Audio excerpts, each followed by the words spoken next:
సముద్ర ప్రాంతంలో చూసుకున్నట్లయితే కొన్ని జీవులు ఒడ్డుకు వచ్చి మరీ చనిపోతున్నాయి. దీనికి కారణం ఎవరు? మనమే కదా.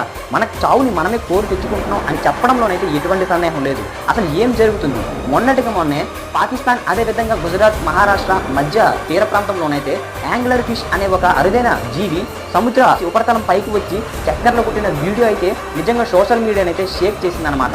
అసలు ఎందుకు ఇది? ఈ చేప సుమారు 7-6 కిలోమీటర్ల లోపలైతే ఉంటుంది. సూర్యకాంతి అస్సలు దీన్ని తాకదనమాట. అలాంటిది ఇప్పుడు పైకి రావడానికి కారణం చేత నెటిజన్లు ఏ విధంగా అంటున్నారు అంటే ఖచ్చితంగా త్వరలోనే నేచురల్ డిజాస్టర్ వస్తుంది అనే విధంగా అయితే మాట్లాడుతున్నారు. ఇప్పుడు మనం ముఖ్యంగా మాట్లాడుకున్నట్లయితే ఈ మొత్తానికి కారణం మనమే. మన కారణంగానే ఎన్నో మూగజీవులు చనిపోతున్నాయి. ఆస్ట్రేలియాలోనైతే 150 తిమింగలాలు అయితే ఒడ్డుకు వచ్చి చనిపోయాయి. దీనికి కూడా కారణం మనమే. ముఖ్యంగా గ్లోబల్ వార్మింగ్, అదేవిధంగా ఫ్యాక్టరీ మొత్తంలో ఉన్న వ్యర్థ పదార్థాలు మొత్తం కూడా సముద్రంలో వదిలేయడం కారణం కూడా ఇది ఒక రీజన్. ఇంకా చాలా రీజన్స్ అయితే ఉన్నాయి. ఇప్పటికైనా సరే మనం మారకపోతే భవిష్యత్ తరాలు కూడా నాశనం అయిపోతాయని చెప్పడంలో అయితే ఎటువంటి